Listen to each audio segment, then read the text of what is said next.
Сәлем достар, менің каналыма қош келдіңіздер. Бүгін біз роза мантысын жасаймыз.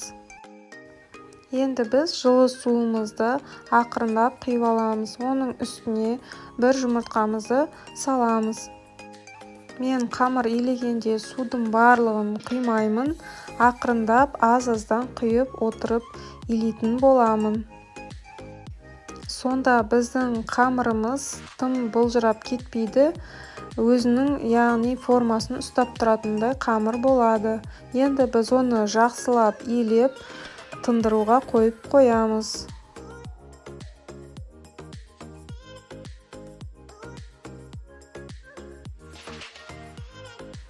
Тағы да қамырымызды қайтара илеп қоямыз.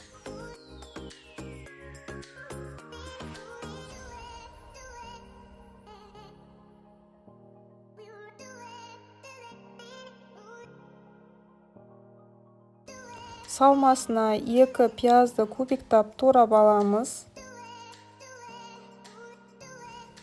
Бұл бізде асқабақ, оны да кубиктап турап алдым.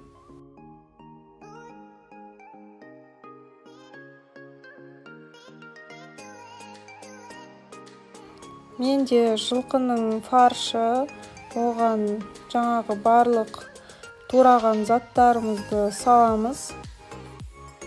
Фарш менде майлы болмағандықтан оған осындай жылқының іш майын турап қосып жібереміз.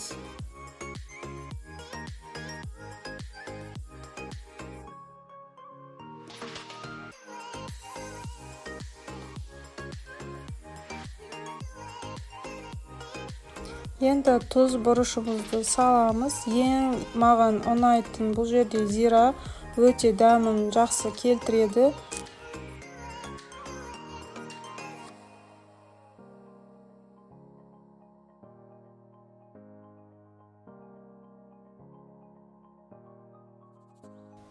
Енді біз қамырымызды жаюға кірісеміз. Менде орташа көлемде 2 дөңгелек қамыр шықты.